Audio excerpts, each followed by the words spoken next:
Hola, bienvenidos a todos a un nuevo capítulo de Bocados con Ciencia, donde la nutrición se encuentra con la evidencia científica. Hoy estoy aquí con mis amigas Melissa, Andrea, Paulina y yo soy Nidia. El capítulo de hoy queremos hablar de un tema que ha estado un poco en tendencia y que creemos que les va a gustar mucho. Quédense todo el capítulo para poder escuchar todo lo nuevo sobre este tema. ¿Han escuchado ustedes hablar acerca de Ozempic, Wegovy, Rybelsus, Mounjaro o Saxenda? Hay algunos otros modelos, pero creo que son los más famosos. Tal vez también lo pudieron haber visto como el famoso medicamento para bajar de peso o la inyección para bajar de peso. O puede ser que también lo hayan sonado como el medicamento que están utilizando los famosos para bajar de peso o para adelgazar. Entonces, ¿pero qué son estos medicamentos? Estos medicamentos son parte de una nueva generación de tratamientos que son conocidos como agonistas del receptor de GLP-1. Esto es como la manera más técnica, pero comúnmente también los conocemos como análogos del GLP-1. Estos medicamentos fueron desarrollados originalmente para personas que viven con diabetes tipo 2. Sin embargo, debido a los efectos que pudieron observar en estas personas, ahora también están siendo utilizados para el manejo de la obesidad. Pero, pues, ¿qué son estos medicamentos? De manera específica, lo que va a pasar es que van a imitar la acción del GLP-1. ¿Y qué es el GLP-1? Esto es una hormona que vamos a producir de manera natural en el intestino después de comer y que va a ayudar principalmente a regular lo que es el azúcar en la sangre, el apetito y la digestión.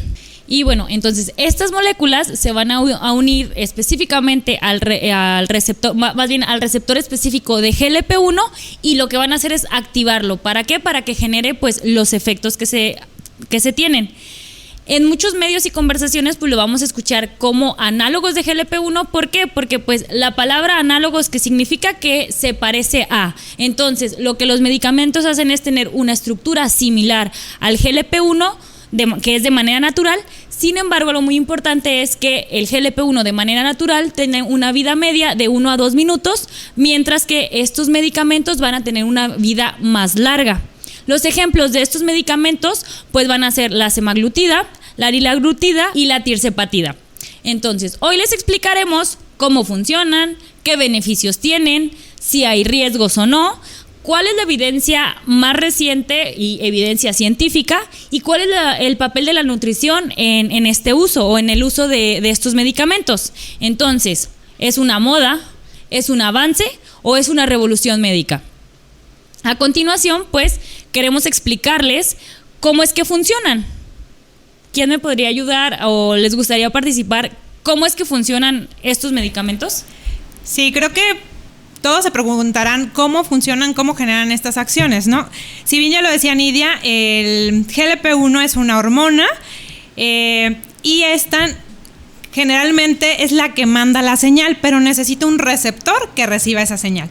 Esos receptores están situados en diferentes órganos de nuestro cuerpo. Por ejemplo, puede haber receptores en nuestro páncreas, puede haber receptores en nuestro estómago, en nuestro sistema nervioso central o nuestro cerebro.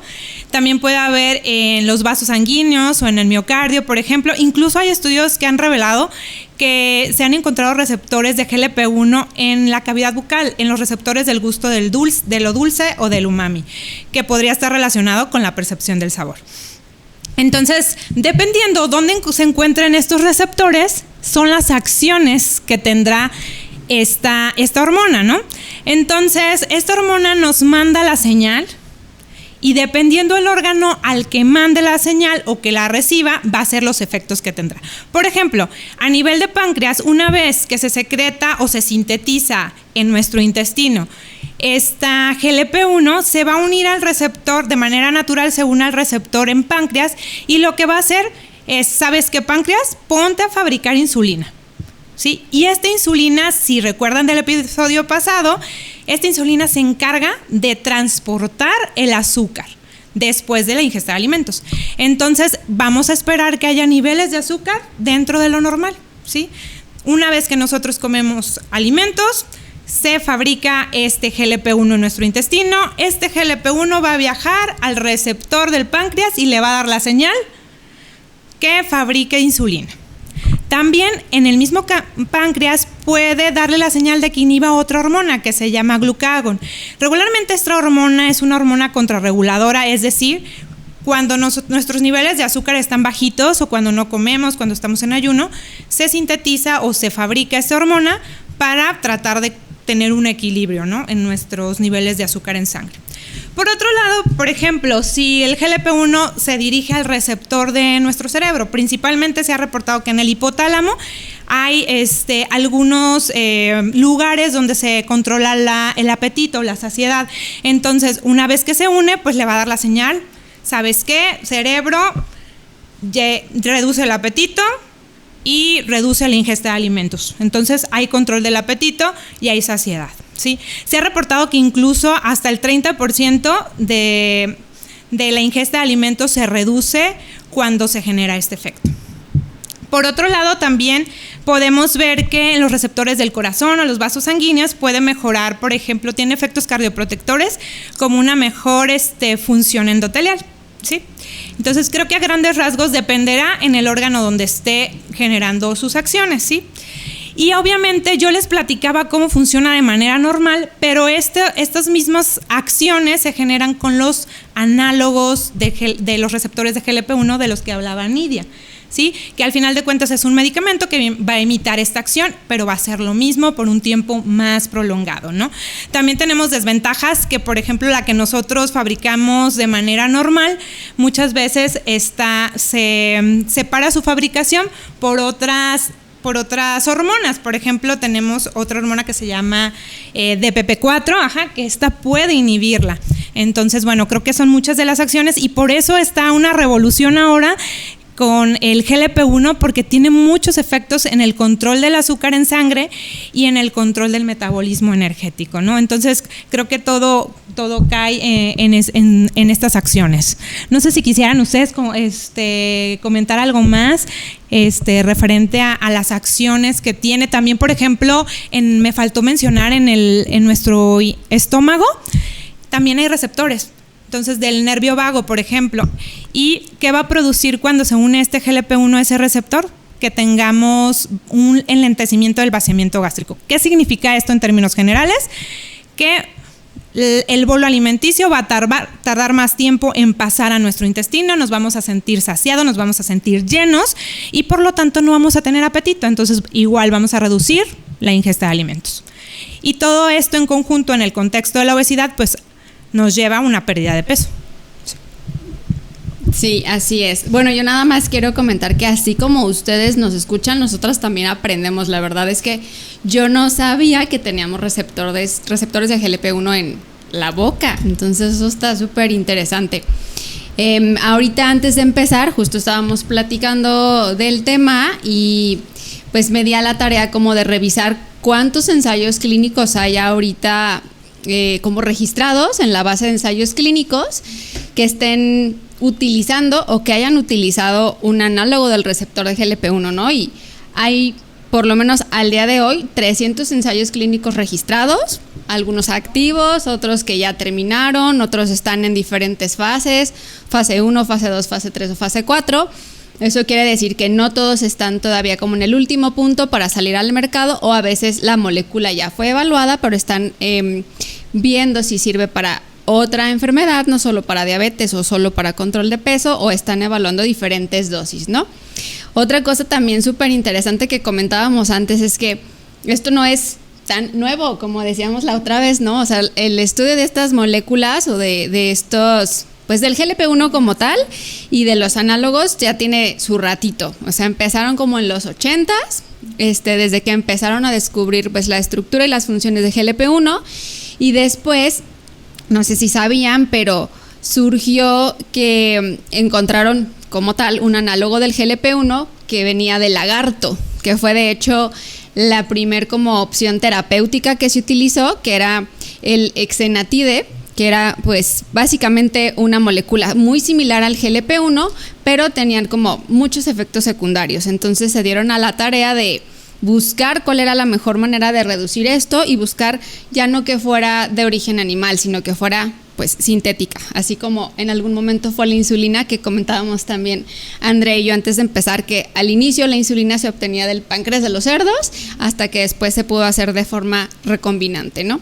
Entonces los primeros ensayos clínicos fueron con esta molécula que era la exenatide, y después surgió otra molécula que era la liraglutida, que también ahí la van a escuchar de forma comercial como el Trulicity.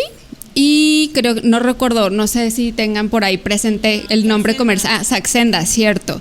Saxenda, Victoza o Trulicity, exacto.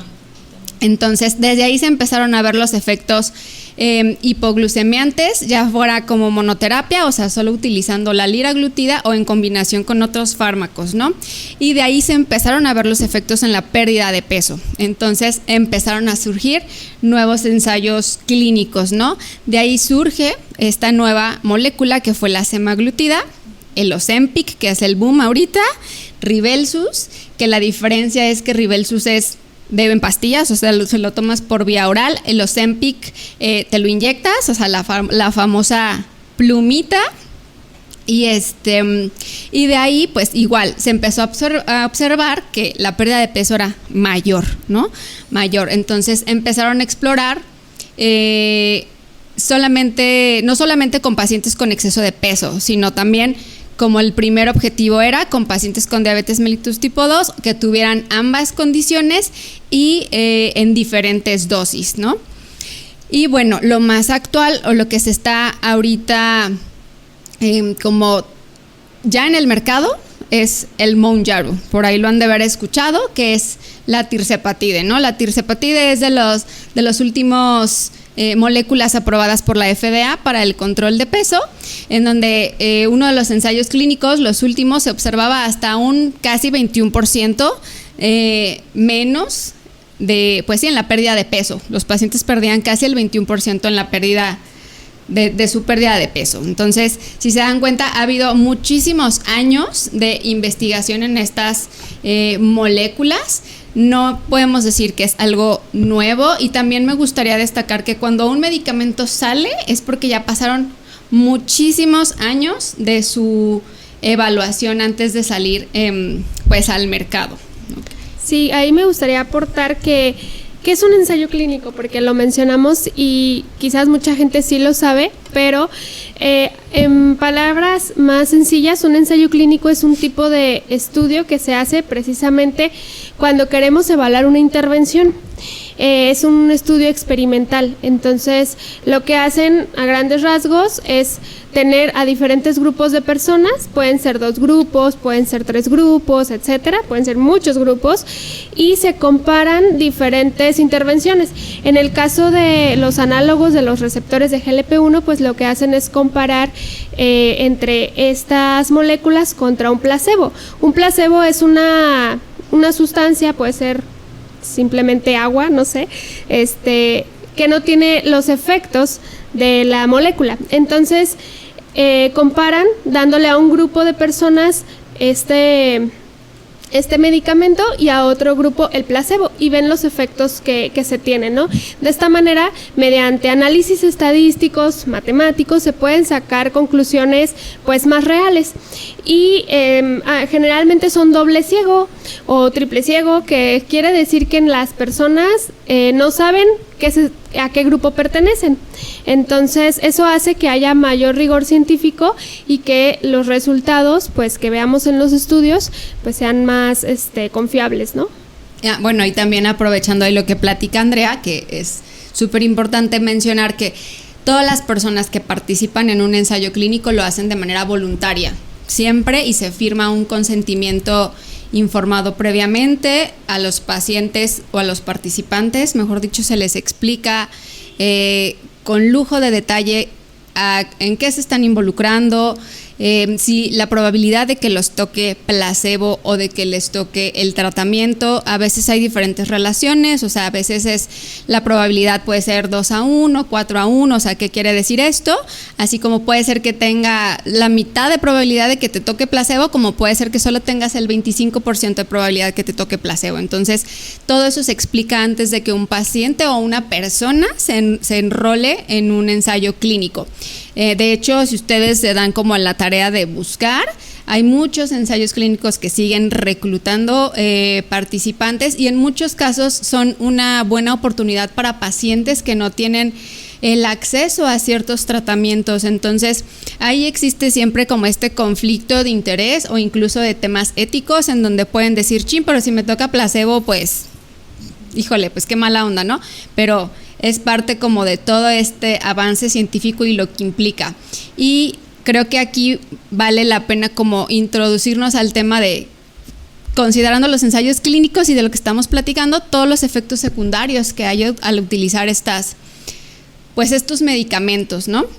Creo que es como bien sabido o ya se ha escuchado mucho que de los principales efectos secundarios son náuseas, vómito, como tienes esta saciedad temprana que nos mencionaba Pau, que tu estómago está lleno por más tiempo, literal, hay pacientes que llegan a tener esta necesidad de vomitar y vomitan, estreñimiento, dolor abdominal, o sea, hay bastantes que están aquí reportados, diarrea, sobre todo todo lo que tenga que ver con tema gastrointestinal, es donde se ve la mayor cantidad de efectos secundarios. Y en la consulta, pues también se ve que los pacientes tienen otro tipo de efectos secundarios, o sea, pérdida de cabello, resequedad en la piel, como todo lo que tiene que ver con esta reducción en la ingesta, pues, de alimentos. Calórica. Al final es calórica y no solamente calorías, ¿no? De micronutrientes. Se dice que se reduce la ingesta hasta en un 40%, entonces es bastante si ustedes lo consideran, ¿no? Claro, pierdes peso porque no estás consumiendo o estás haciendo un déficit calórico, pero creo que la mayoría de las veces no consideramos esta parte que no solo se trata de calorías, sino de las deficiencias que puedes llegar a tener en cuestión de micronutrientes. A mí me gustaría aportar algo, Meli, justo, porque si bien hablabas de que al final logran una pérdida de peso, pero como ya lo hablamos en otros episodios, esa pérdida de peso ¿a qué se refiere, ¿no? En cuanto a nuestra composición corporal, es porcentaje de grasa, es masa muscular.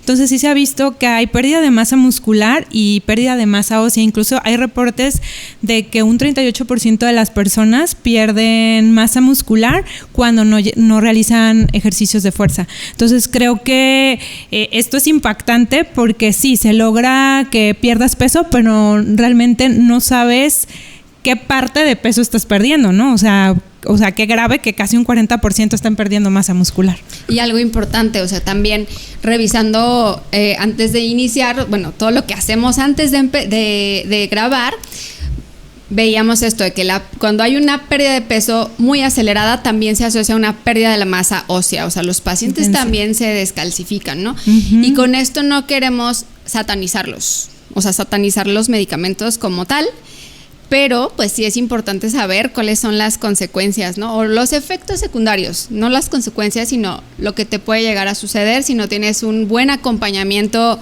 nutricional, que esa es la parte que nos toca a nosotros, ¿no? Como nutriólogos, número 1, ver que tu paciente esté cubriendo por lo menos, o sea, lo que más tolere de alimentación y que esté cubriendo sus micronutrientes, y si no, suplementar.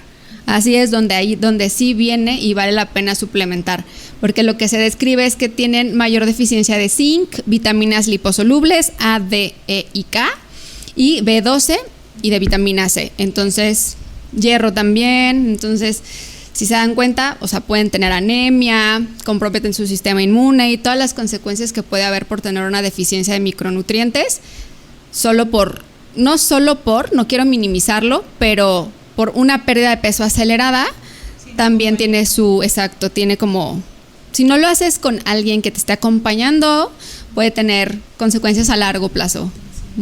Sí, creo que sobre todo es como para a ahondar un poco en la importancia. O sea, como dijo Meli, no es que queramos satanizarlo, ni tampoco es como lo máximo o como lo venden, ¿no? Porque también, pues dentro de lo que es la mercadotecnia, ya mucha gente es como es lo mejor del mundo, bajas de peso súper rápido, pero tenemos que estar informados de estos efectos, o sea, tanto los beneficios que nos va a dar el consumo de estos medicamentos, como los efectos secundarios y las consecuencias que pueden tener si no lo llevamos de la manera adecuada, de profesionales de la salud, tanto de un médico especializado, sería pues un endocrinólogo, me imagino principalmente, un diabetólogo, alguien que esté familiarizado con este tipo de medicamentos. Tampoco lo puede recetar cualquiera, y además la importancia de un manejo nutricional adecuado. Sí, bueno, y hay que destacar, o sea, no todo es malo, ¿no? No solamente se ven efectos buenos en la pérdida de peso, como decíamos al principio, el primer objetivo de estos medicamentos era el control de la glucosa en los pacientes con diabetes. Se ha visto una mejora en el perfil de lípidos. Pau decía que tenía efectos a nivel del endotelio, que, o sea, mejora la presión arterial, o sea... En un artículo yo encontré que, como lo habíamos dicho, que era para personas con diabetes, que podía disminuir aproximadamente 1.9% la hemoglobina glucosilada. Entonces, pues son los beneficios que vemos en personas o pacientes que lo necesitan. No son malos, como lo dice, sino es... ¿qué beneficios tiene y el manejo adecuado que tenemos que dar para poder obtener estos beneficios en nuestros pacientes? Entonces, yo quiero preguntarles, ¿cuál es la pérdida de peso esperada con el uso de estos medicamentos? Porque creo que a veces la gente está pensando que pueden perder así como, wow, una muy grande cantidad de peso en poco tiempo, pero ¿qué les parece si hablamos de eso? O sea, porque también creo que los resultados tampoco son, bueno, en la última molécula, la tirzepatida, sí es un efecto pues mayor, pero en el resto creo que no es un efecto tan... De hecho, el estudio, el principal, el scale que revisé, duró 56 semanas y tuvo una pérdida de peso como del 9.6% del peso de los participantes en promedio. Entonces, si tú te pones a revisar eso y dices, bueno, pues tampoco es que sea una pérdida de peso como grandísima, que quizás yo sé que estos medicamentos se hicieron para ayudar a las personas a tener una estrategia más, pero no es la primera línea de tratamiento para la pérdida de peso, pero tampoco es que te vayan a hacer perder de manera mágica y repentina ese peso. Entonces, sí tener como esa conciencia de que esto también, como hablábamos en otros episodios, es a largo plazo y es algo crónico, ¿no? No es como, me los inyecto ya en 3 meses. Justo, de hecho, yo revisé otro ensayo clínico que se llama el STEP 8, y justo ellos evaluaron el efecto de la semaglutida, Wegovy, y también lo hicieron a 57 semanas, que más o menos ya calculé que era como 1.1 años, más o menos, y el porcentaje de pérdida de peso que ellos reportaban era entre el 10 y el 17%, entonces es muy similar a lo que tú mencionabas, Andy, ¿no? Entonces no es una pérdida grandísima de peso la que esperamos, sin embargo, pues surgen como una estrategia complementaria a un tratamiento nutricional, al ejercicio o a otro tipo de estrategias que hablaremos más adelante. Y yo creo que, perdón. No, dale. Se me fue la idea. No, o sea, lo que decía es sí, justo eso, como ver estos porcentajes de pérdida y que no van a ser únicamente con los medicamentos, que el tratamiento es los medicamentos con un cambio en el estilo de vida. Sé que va a sonar un poco repetitivo a lo mejor para algunos y dicen, pues eso ya lo sé, pero es lo que vemos que tiene la mayor evidencia científica, que se lleve de la mano de un cambio en el estilo de vida, tanto en alimentación, en cambios alimenticios. ¿Por qué? Porque hay otro gran efecto secundario que creo que no hemos hablado, que es qué va a pasar cuando lo dejamos de tomar, y el famosísimo rebote, ¿no? Que si me tomo los medicamentos pero lo dejo de tomar o no los tomo de la manera adecuada, la ganancia de peso va a regresar, no va a ser como mágico como se puede pensar, ¿no? Entonces tenemos que tener mucha conciencia de eso.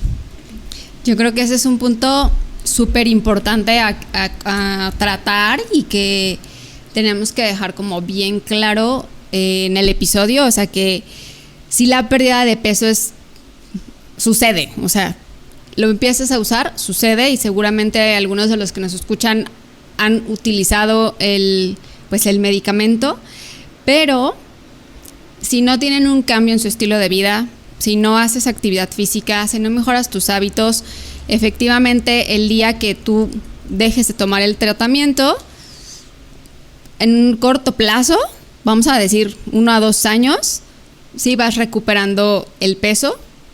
Entonces tienen que ser como muy conscientes de esta parte. No porque estés utilizando pues un medicamento te exime de que tú hagas cambios, ¿no?, en tu estilo de vida. Creo que eso es súper importante. Eso es, o sea, súper interesante, porque revisé en un metaanálisis del 2024 que justo evaluaron esto. ¿Qué pasa con los efectos a largo plazo? ¿No? Se ha evaluado el efecto a corto plazo de estos medicamentos. Ajá, pero ¿qué pasa con cuando yo interrumpo el medicamento? ¿Qué voy a esperar? Entonces se vio que incluso los pacientes podrían recuperar el peso que habían perdido e incluso más. Y lo que me llamó muchísimo la atención es que en los ensayos clínicos que incluyeron en ese metaanálisis, los participantes tuvieron recomendaciones de estilo de vida, recomendaciones de alimentación, los dos grupos, recomendaciones de actividad físicas de acuerdo a la OMS. Entonces dices, estaba en conjunto el medicamento de cambios en el estilo de vida, y al final lo interrumpes y rebotaron. Incluso recuperaron el peso que ya tenían al inicio. Entonces, sí, esto es sorprendente. Algo que sí mencionaba el artículo era que aquellos pacientes que sí hicieron ejercicio de fuerza, recuperaron menos peso. Entonces, también aquí habría que preguntarnos, o sea, a lo mejor en los estudios tendríamos que revisarlos más a detalle. Probablemente nada más les dieron recomendaciones, ¿no? No había el acompañamiento de un nutriólogo que los guiara durante este proceso, ¿no? Educación, justo. Ajá. Yo revisé, porque sí me dio curiosidad revisar el estudio Scale, la parte de modificación de estilos de vida, y bueno, si te vas a los archivos suplementarios, ahí viene un párrafo así, chiquito, y dice que lo que hicieron, o sea, en modificaciones del estilo de vida se quedan así, o sea, ajá, y hicieron una reducción de la ingesta calórica de 500 calorías al día. Utilizaron para reducir estas calorías las fórmulas de la OMS para estimar el gasto energético con un factor de actividad física de 1.3, que es como actividad física ligera. Ajá, y les recomendaron una dieta de 30% grasas, 20% proteínas y 50% hidratos de carbono, que es una dieta saludable, exactamente. O sea, no, ningún hilo negro. Ajá, o sea, nada que no sepamos ya desde el año del caldo, ¿verdad? Y también hicieron lo de la actividad física, les recomendaron al menos 150 minutos. Y lo que hicieron es darles podómetros como para que pudieran medir y los fomentaran esta actividad física. Y eso fue lo que hicieron en cambios en el estilo de vida. O sea, un párrafo así. Entonces al final no hubo educación, ¿no? Lo que decía Nidia, o sea, sí, te doy recomendaciones, pero hazle como... Fíjate que sí hicieron como cierto acompañamiento, o sea, ahí decía en el protocolo que al inicio del estudio citaban a los pacientes cada 2 semanas, cada 4, ahorita no me acuerdo exactamente cuántas semanas, pero sí era como al inicio muy constante, luego los iban espaciando. Yo me imagino que en esas sesiones pues sí tenían cierta educación, sin embargo ahí al menos en ese documento no viene qué se hacía en cada intervención, o sea, se les daba un menú, se les daban equivalentes, o sea, cómo se garantizaba que las personas tenían esa restricción calórica de la que hablan, ¿no? O si evaluaban su adherencia, ¿no? Ajá, también. Cómo medían qué estaban comiendo, o sea, un recordatorio, una frecuencia. Las frecuencias. Pues, como Nutri siempre espero como ver, y la adherencia, ¿qué comían? O sea, si modificaron sus hábitos, incluso su estilo de su actividad física, ¿no? O sea, siempre quiero ver esos resultados. No sé si están en otro lado, nos daremos a la tarea de buscarlos, pero probablemente sí, porque pues son estudios muy grandes, claro, y muy bien hechos, la verdad. Sí, que a veces no cabe todo en un solo artículo, ¿no? En el reporte que hacen, entonces tratan de como comunicar, esperemos que lo están haciendo. O a lo mejor en el material suplementario, pero fue donde lo revisaste, ¿no? Sí, ahí lo revisé, pero te digo, es así chiquito, no sé si haya un protocolo de donde del que venga se todo. derive, ¿no? Ajá. Puede ser. En el clinical trials puede Justo ser. ahí es donde quiero como platicar algo. O sea, yo tuve la experiencia un ratito de trabajar en un centro de investigación privado en donde se gestionaban ensayos clínicos de la industria farmacéutica, ¿no? Entonces ahí pues te mandan siempre el protocolo completo de todo lo que implica, pues literal, tu ensayo. Dio la casualidad que me tocó trabajar con varios ensayos clínicos que estaban pues evaluando el impacto de varios agonistas del receptor de GLP-1. A lo que voy con esto es que dentro de los protocolos como tal, sí viene especificado a veces la restricción calórica, que deben tener acompañamiento o consejería nutricional. No todos, eso sí es importante, no todos lo especifican, ni todos lo piden, que también eso me parece pues relevante. Todos deberían de tener acompañamiento nutricional y no todos lo ponen. Sí especifican la restricción calórica, y otra cosa es que generan una cantidad impresionante de material educativo para el paciente. Eso sí es cierto, o sea, se le entregan muchas cosas a los participantes para que pues lean y vean qué tienen que hacer, que sí cambios en su estilo de vida, que deben comer, o sea, como toda esta parte educativa, entre comillas, se cumple con un par de folletos, y a veces me tocó que en uno les daban hasta como una liga de resistencia y así, o sea, pero sinceramente creo que a veces eso no es suficiente, ¿no? No tenemos esta cultura de tú ser tan autodidacta si no lees a veces ni las instrucciones de lo que compras para tu casa, o sea... Es verdad, ¿no? Entonces, creo que en algunos estudios sí me tocó ver, como les digo, que tuvieran como la indicación de que tuvieran que tener consejería, o sea, y lo digo en mayúsculas, o sea, consejería, ni siquiera un seguimiento nutricional como tal, pero pues por lo menos una visita con el nutriólogo para ver cómo estaban perdiendo peso. Pero no en todos evaluaban o consideraban la parte de la composición corporal. Entonces por ahí algunos todavía se quedan flojitos. Me imagino que de los 300 que encontramos ahí en la base de datos, de los que ya terminaron o de los que están en un curso, por ahí nos van a dar estos datos de los que estamos platicando.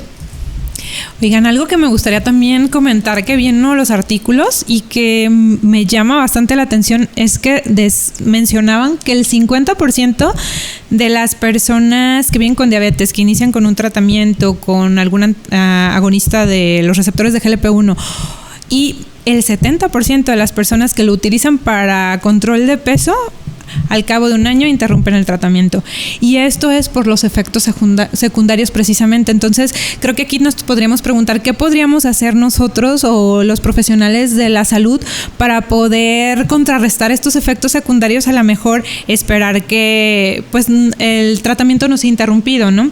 Y por otro lado también los costos. O sea, son medicamentos muy caros, que también eso provoca que las personas dejen de utilizarlos.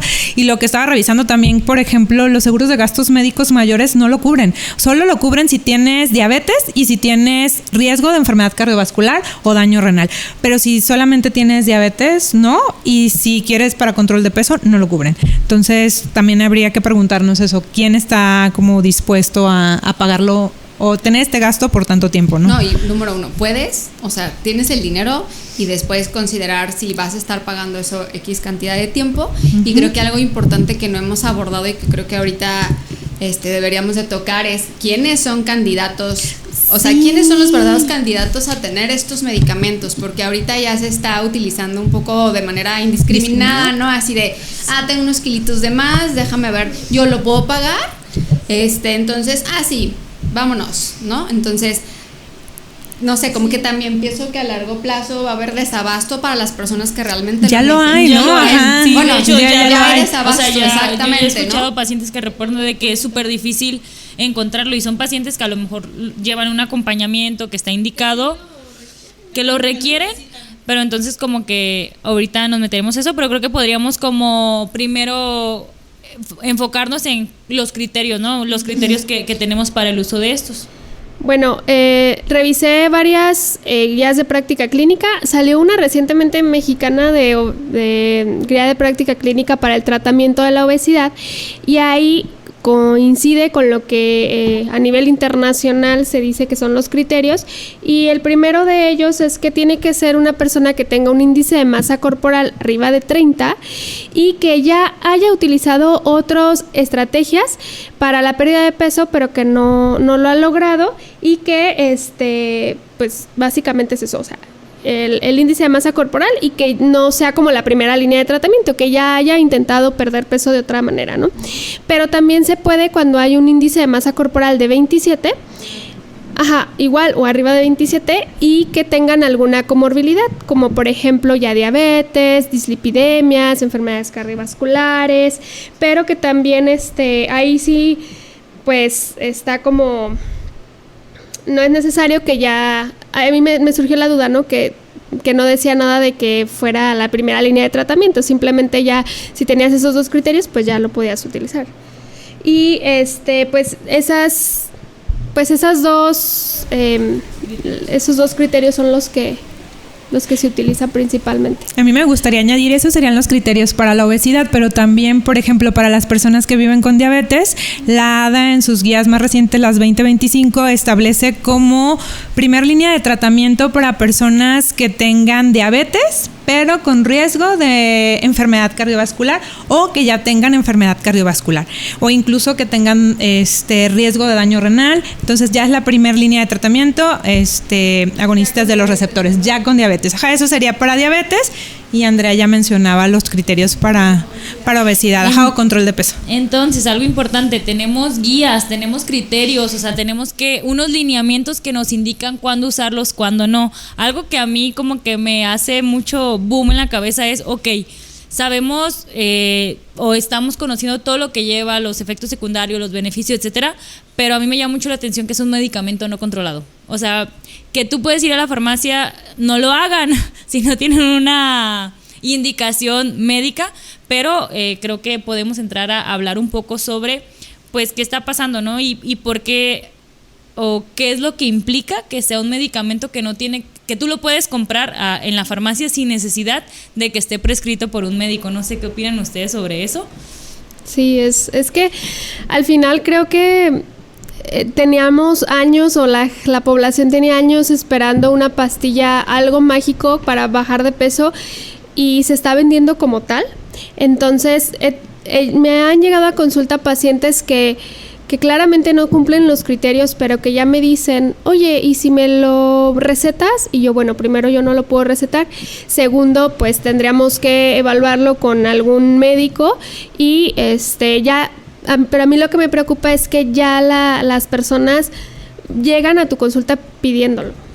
Entonces, y he visto muchísimas publicaciones en Facebook, en grupos de Facebook de mujeres, que ya lo recomiendan como si fuera así de, no, sí, es que a mí me funcionó. Como un té, ¿no? Tómate el té de manzanilla para el dolor de panza y ya, o sea, lo venden, o sea, las personas llegan a venderlo sin, bueno, no, es que a mí eso me... Pues como incluso, todas las cosas, ¿no? O sea, se va a volver parte de un mercado negro en donde se va a prestar hasta para hacer falsificación, que también nos compartían el otro día. Andrea, le mandaron una foto de una tirzepatida falsa, entonces pones en riesgo tu salud, ¿no? Entonces, yo creo que es como el medicamento ahorita que está de moda, entre comillas, por decirlo, para bajar de peso, porque estas cosas siempre han existido, ¿no? O sea, yo tengo presente como en los 90s que existía el Orlistat, no sé si, o el Cenical, y luego todos los inhibidores del apetito, ¿no? Los anorexigénicos, la fentermina, etcétera. Que sí, o sea, son medicamentos aprobados por la FDA, pero, o sea, como que tienen su ciclo de moda y luego llega otro y luego llega otro y así. Y entender que no son magia, o sea, que no es como ahorita lo están vendiendo de que, wow, son lo mejor, me va a resolver el problema con solo tomarme una pastilla, sino pues toda la importancia del tratamiento integral de esto. Algo que me gustaría añadir con lo que mencionaban que ya se están vendiendo medicamentos falsos, es que la COFEPRIS en sus indicaciones menciona o le recomienda a la población que revisen el registro sanitario, o sea, que el producto que compren tenga un registro sanitario y que lo compren en farmacias, obviamente que estén bien establecidas, ¿no? Legalmente establecidas, para evitar pues caer en esto de los Sí. fraudes o de los similares o no sé. Sí, es que al final termina siendo pues esta solución mágica que a costa de mi salud, de lo que sea, yo quiero lograr esta delgadez, quiero lograr bajar de peso.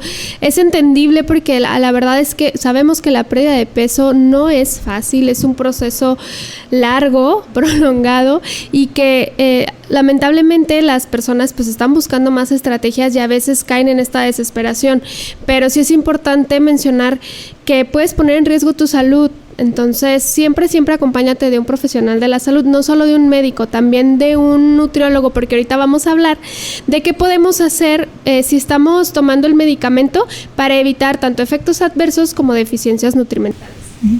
Algo, bueno, Andy, que me gustaría ahí añadir, mencionabas de estas guías mexicanas de la Sociedad Mexicana de Nutrición y Endocrinología, también ellos me gustó que mencionaron ahí en las guías que se debe de hacer el uso ético y que también no se debe de manejar o promover como pérdida de peso, sino que buscas la salud y el bienestar integral. Entonces me gustó mucho eso por la parte del estigma, ¿no? Porque también muchas asociaciones están preocupadas porque también las indicaciones de este medicamento podría promover esta parte del estigma, ¿no? Y yo quisiera subrayar así con mayúsculas, marcatextos, así como ético, ¿no? Porque uso ético. Híjole.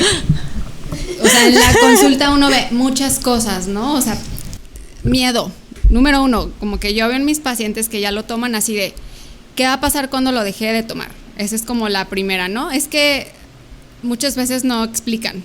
O sea, no digo que todos, pero a veces el paciente llega con muchas dudas.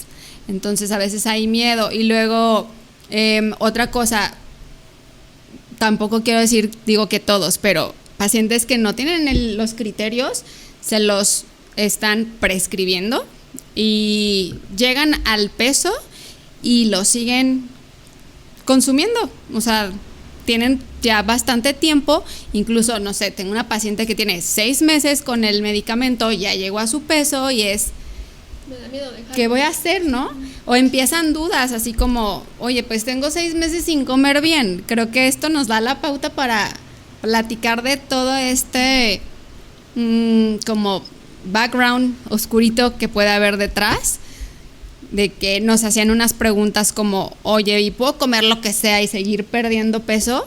La realidad es que de que se puede, porque tienes una restricción calórica. O sea, al no tener pues tu saciedad normal, tienes saciedad temprana, tú te puedes llenar rápido, literal, de chetos y seguir perdiendo peso, ¿no? Pero vamos a retomar el punto de las deficiencias nutricionales y toda esta parte que implica también como, no sé cómo decirlo, socialmente, la pérdida de peso también se está volviendo compleja alrededor del medicamento. No sé ustedes qué piensen. Hemos hablado mucho también de este acompañamiento médico, de este acompañamiento nutricional, pero también se tendría que poner en la mesa la terapia conductual.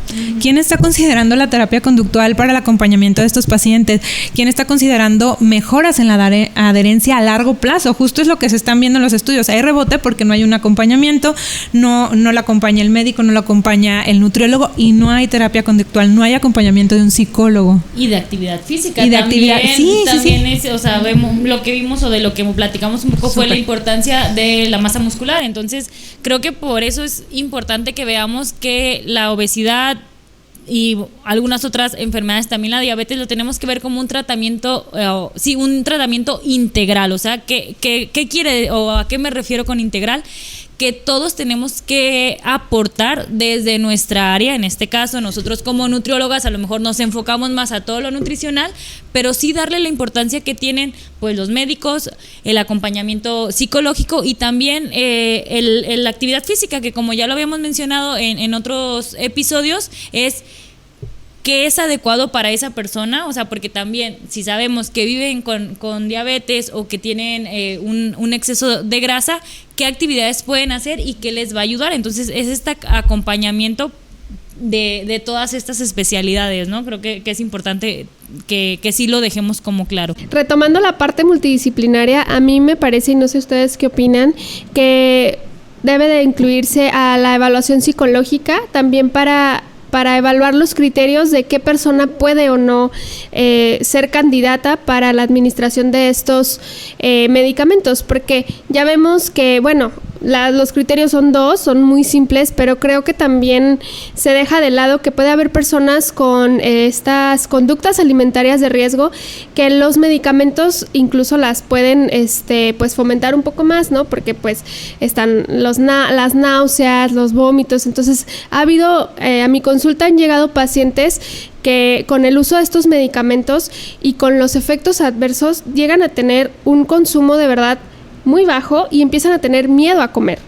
Miedo a comer, empiezan a inmediatamente que lo consumen, ellos me dicen que sienten como que se les fermenta el alimento y tienen que vomitar. Entonces empieza a haber este tipo de asociaciones hacia la comida y ese miedo que a la larga no sabemos qué puede pasar cuando lo dejen, ¿no? Entonces creo que sí vale la pena también valdría la pena que hubiera una evaluación psicológica de los pacientes para ver cuáles son candidatos, ¿no? Oye, Andy, nada más, bueno, no sé si quedó claro, a lo mejor nosotros entendemos el concepto, pero ¿a qué nos referiríamos con conductas alimentarias de riesgo? Pues son muchas conductas, pero por ejemplo el miedo a comer, conductas compensatorias, como decir, bueno, si yo me como un pastel, voy a correr 5 kilómetros mañana, o mañana no desayuno, ¿cuál otra conducta compensatoria puede haber? O conducta alimentaria. Ajá, prefiero no cenar aunque tenga hambre, pero como ya me voy a dormir, pues ya no la voy a sentir. O sea, todas esas son conductas alimentarias de riesgo que si bien no están como, no te definen, no te llegan a tener la definición de un trastorno de conducta alimentaria, a la larga te dan un riesgo a tenerlo después, ¿no? Ya hablamos de quizás anorexia, bulimia, etcétera.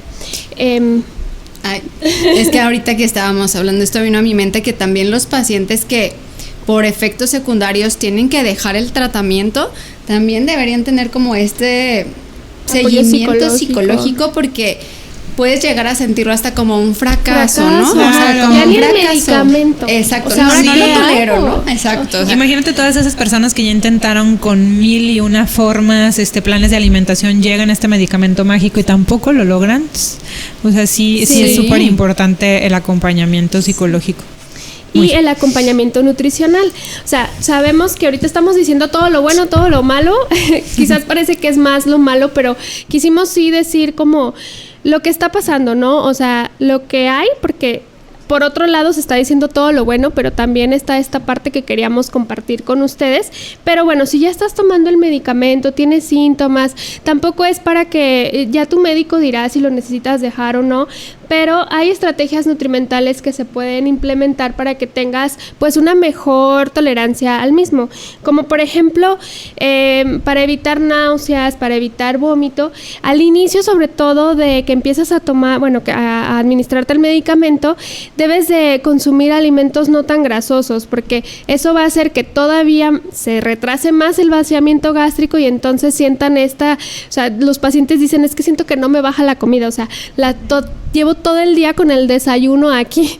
Entonces, al inicio tienes que tener alimentos de fácil digestión, no grasosos, e incluso mencionan en un artículo que no tenga tanta fibra. Y ya conforme tu cuerpo se vaya acostumbrando, puedes empezar a incorporar más fibra, sobre todo grasa. Pues la verdad es que siempre va a ser una dieta pues con un consumo adecuado de grasa. Nunca vamos a fomentar los fritos, empanizados ni capeados, pero sí grasas saludables, ¿no? Para evitar la pérdida de masa muscular es muy importante que tengas un aporte adecuado de proteína, y esto lo debe de hacer tu nutriólogo. Tu nutriólogo debe de decirte cómo cubrir ese requerimiento. Se puede utilizar alimentos de origen animal, pero también se pueden utilizar malteadas o licuados de proteína que te ayuden a llegar a ese requerimiento de proteína adecuado, para que junto con el ejercicio de fuerza no haya esta pérdida de masa muscular de la que hablábamos al inicio.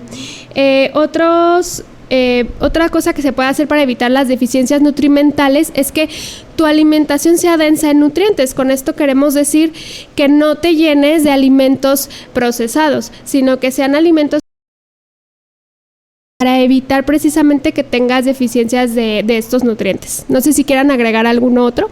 que se me haya escapado. Quisiera añadir también para esta parte que mencionaba Andy de la pérdida de masa muscular, también pues muy importante el ejercicio, ¿no? Se recomienda ejercicio de fuerza al menos 3 veces por semana y ejercicio aeróbico, es decir, una caminata, correr, andar en bici, hacer bailar, que me acuerdo mucho que Nidia lo mencionó en nuestro episodio pasado, al menos 150 minutos a la semana. También otro aspecto que me gustaría añadir referente a las náuseas, para fortalecer estos efectos, más bien disminuir estos efectos secundarios, se sugiere que sean comidas muy pequeñitas y muchos tiempos de comida al día. Incluso hay recomendaciones para las náuseas que puedes utilizar alimentos fríos, tecitos de jengibre, que son algunas otras, salados, algunas otras estrategias. También me gustaría agregar que se recomienda limitar el consumo de alimentos ultraprocesados, azúcares, un buen descanso, también parte integral, hablamos de este manejo integral, descanso, manejo del estrés y reducción del consumo de sustancias activas, como son el alcohol y el tabaco. Entonces creo que también esto sería parte del manejo y también fortalecer, este artículo me encantó que mencionaba fortalecer las conexiones emocionales, es decir, que tengas acompañamiento en grupos de ayuda mutua, una red de apoyo, tus amigos, tu familia. Entonces creo que esto en conjunto podría ser útil para un buen acompañamiento en el uso de estos medicamentos. Es que, ¿saben qué? Digo, yo ya sé que ya nos extendimos mucho, pero ahorita que Pau mencionó eso me recordó que justo también era algo que se mencionaba mucho en todos los protocolos, que se tenía que hacer mucho énfasis en que el paciente tuviera un grupo como de apoyo cercano. Pero eso también tiene otra parte dual, porque a veces el paciente que toda su vida ha tenido sobrepeso u obesidad deja de sentir que pertenece a un grupo. Entonces los pacientes llegan a un punto, me recuerdo que llegaba a pasar que empezaban a perder mucho peso y decían, ya no quiero, o sea, no soy la persona, no soy esta persona, ¿no? O sea, como que nos da para hablar de muchísimas cosas, pero como que vino a mi mente esto que mientras Pau comentaba que sí se mencionaba mucho en los protocolos que era importante que los pacientes tuvieran un grupo de apoyo para que pues permanecieran tanto en los ensayos clínicos como ahora cuando ya lo estés usando como parte de tu tratamiento, que tengas pues apoyo. Y a lo mejor ese apoyo con personas que estén en la misma condición que tú, para que te sientas justo acompañado y no excluido con el resto, y que perteneces a un grupo, sí. ¿no? Sí, creo que eso ayuda mucho los grupos de apoyo. Y bueno, digo, antes de comenzar a cerrar, que vamos a cerrar unas preguntitas que nos hicieron llegar, creo que a lo largo de nuestra conversación a veces utilizamos palabras que se nos olvida, bueno, que lo obviamos a lo mejor, o pensamos que a todos nos pasa, en nuestra cabeza piensas que uno te entiende, ¿no? Pero bueno, hay algunas palabras como los artículos, o sea, nosotros cuando nos referimos a artículos, lo que estamos tratando como de decir o hablar es que hay evidencias científicas, son artículos científicos que nosotros nos estamos dedicando como a revisar para poderles traducir de la mejor manera. Si todavía hay algunas dudas o quedan como cosas que no entendieron, con toda confianza, por favor, díganoslas, o sea, queremos traducir o hablarlo de la mejor manera. Y bueno, a continuación voy a hacer algunas preguntas que a lo mejor ya se respondieron, pero para que vean que sí les ponemos, estamos súper atentos a todo lo que nos comparten. Una de las preguntas que nos hicieron es, al dejar los medicamentos, ¿qué es lo bueno y qué es lo malo que se puede esperar? Pues creo que lo malo ya lo platicamos a lo mejor de manera breve, pero si no tienes cambios en el estilo de vida, recuperas tu peso prácticamente, e incluso aún con cambios en el estilo de vida puedes esperar recuperar un poco del peso perdido.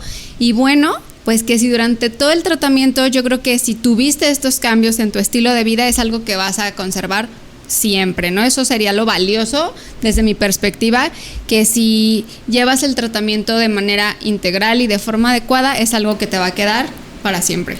Justo, ¿no? A lo mejor se va a generar un hábito, ¿no? Estuviste practicando todos los días para consumir buenos alimentos, pues al final de cuentas va a generar un hábito. La siguiente pregunta es, ¿cuáles son los efectos secundarios? Que a lo mejor lo dijimos varias veces, pero los podemos puntualizar. Náusea, vómito, diarrea, cansancio, estreñimiento, como muchos van enfocados a gastrointestinal. dispepsia también, como dispepsia es como indigestión o los famosos eructos. Sí, como la mucha distensión abdominal, ¿no? Sí. También era. Los principales, pues. Otra, ¿es cierto que puedes comer lo que sea y seguir bajando de peso? No. Sí es cierto, o sea, puedes Pues sí, consumir lo pero que no. quieras y Yo vas creo a que bajar sí, de pero peso, no. pero no es lo recomendable, ¿no? Justo ya hablábamos de los efectos secundarios cuando dejas el medicamento, entonces buscamos que lleve un acompañamiento con mejoras en los estilos de vida, ¿no? Tanto alimentación, tanto la parte emocional, tanto el ejercicio. Y exacto, no es comer lo que sea, porque como ya lo mencionaron o lo mencionamos en el capítulo, pues acuérdense que las deficiencias nutricionales, la pérdida de masa muscular, que son como aspectos muy importantes en estos pacientes. O sea, no es solo comer lo que sea y solo el peso, porque como ya lo hemos hablado y queremos reforzar, no es solamente el peso lo que estamos buscando, sino buscar mejorar la salud de los pacientes o de las personas. La calidad de vida, exactamente. Son de libre venta, creo que quedó claro que sí son de libre venta, entonces hay que tener mucho cuidado con el manejo. Y otra es si Mounjaro se recomienda o no para personas sanas que solo buscan bajar de peso. Pues, híjole, yo creo que esa es una pregunta capciosa porque va a depender, número uno, qué tanto sobrepeso Exacto. tienes. Y entonces, si tienes obesidad, ya no te puedes considerar como tal 100% sano. O sea, podríamos Dependiendo. retomar ahí el primer capítulo. episodio, Ajá. donde entra ya ahí en consenso si tienes una obesidad clínica, preclínica, etcétera, ¿no? O sea, como que son varios factores, pero creo que para una persona sana como tal, que tienes un sobrepeso pues moderado, hay otras estrategias que puedes intentar primero antes de Sí, utilizar alguno de si estos nos vamos a los medicamentos. criterios, arriba de 30 tu índice de masa corporal, sin ninguna alteración, que bueno, ya veremos, ¿verdad? Ya te hace candidato. Ajá, ya te hace candidato y sí podrías utilizarlo. Y arriba de 30 me gustaría agregar que el índice de masa corporal arriba de 30 nos habla de obesidad tipo 1. Entonces, también ahí Andrea mencionaba que cuando el índice de masa corporal es arriba de 27, que es catalogado como sobrepeso, pero ya hay una comorbilidad, también es un criterio, ¿no? Eres Sí. candidato para... O sea, siendo como muy cuadrados en las guías de práctica clínica, con estas dos condiciones podría ser candidato. O la tercera que me pareció muy buena, Andy, que tú mencionaste, es que si han intentado muchos tratamientos y no Sí. ha funcionado, también son candidatos para este medicamento. Así es, o sea, si tienes un índice de masa corporal arriba de 30 y has intentado otras estrategias y no has podido bajar, se puede utilizar no como primera línea de tratamiento, y eso es muy importante porque luego llegan a la consulta pacientes que dicen, ya intenté de todo y no puedo bajar de peso, y empiezo a preguntarles, ¿ya duermes bien? ¿Ya haces ejercicio? ¿Ya te comes tus 5 frutas y verduras al día? ¿Modulas y a el veces estrés? modulas estrés, ¿verdad? Ajá. Sí. No. Entonces no has intentado todo, ¿no? O sea, quizás tú crees que lo has intentado o ya estás cansado o ya no quieres hacer otra dieta más, pero es muy importante el discurso, ¿no? El contexto del discurso. El mensaje. Y bueno, nada más igual recordarles que nosotras no somos médicos, somos doctoras, o sea, tenemos todo este background de criterio y análisis científico, somos nutriólogas, pero eso no, nosotras no somos las personas capacitadas para recetar Indicarlo. o indicar un análogo del receptor de GLP-1, así que si algún nutriólogo le sugiere o algo el uso de estos medicamentos, pues red flag, ¿no? Y otra cosa importante, pues siempre deben de estar bajo la supervisión de un profesional de la salud. O sea, está bien que sean de acceso libre, pero eso hace que se pongan en riesgo los pacientes. Entonces, por favor, siempre acompañamiento de un médico, un nutriólogo que esté actualizado en estos temas. Si lo logran y pueden, lo ideal es que también tengan acompañamiento psicológico y, como nos decía Nidia también, pues la parte de la actividad física. Y bueno, creo que ya después de todo, creo que hemos tocado la mayoría de los temas que queríamos compartir con ustedes. Creo que nos queda, queremos compartirles que creo que los análogos del GLP-1 no son una moda pasajera tal cual. ¿Por qué? Porque también puede ser una herramienta poderosa para el tratamiento tanto de diabetes tipo 2 como de la obesidad. Pero pues como toda herramienta que tenemos, el impacto que va a tener va a depender de cómo lo usemos. Entonces hay que ser como muy claros en esto. Como nutriólogos, nosotros tenemos un papel como muy importante, que es ayudar a que estas terapias se integren de manera segura, efectiva y ética. No se les olvide, ética. Y siempre acompañados pues de educación nutricional, apoyo emocional y cambios sostenibles en nuestro estilo de vida. Muchas gracias por acompañarnos en esta conversación. Si tienen dudas, si quieren contarnos alguna experiencia o hay algún tema del que les gustaría saber o que profundicemos en próximos episodios, escríbanos. Muchas gracias por escucharnos, por acompañarnos. Síganos en redes, suscríbanse a los canales tanto en YouTube, en Spotify, en Apple Podcast. Y en Instagram, déjenos comentarios, mándenos mensajes, nosotros encantados de responder sus dudas. Igual vamos a ver si podemos implementar algún día como día de dudas y poderlas compartir. Oigan, y hablando de dudas, antes de irnos, nada más, yo les quiero sugerir que por favor todas las preguntas que tengan acerca de su tratamiento, si ya están con el tratamiento o quieren iniciarlo o tienen pensado, se los han planteado, no se queden con preguntas, pregúntenles a su profesional de la salud, ya sea a su médico, a su nutriólogo, todo lo que quieran saber al respecto de su tratamiento, por favor, es súper importante. Su médico o su nutriólogo tiene la responsabilidad de contestar todas sus preguntas, tienen que tener esta confianza de poder hacerlo. Entonces, solamente les quería decir eso porque sí llegan al consultorio pacientes con un montón de dudas y que ya están utilizando el medicamento. Y pues bueno, eso es todo. Yo soy Melissa. Yo soy Andrea. Yo soy Paulina. Yo soy Nidia y juntas somos Bocados con Ciencia, donde la nutrición se encuentra con la evidencia científica.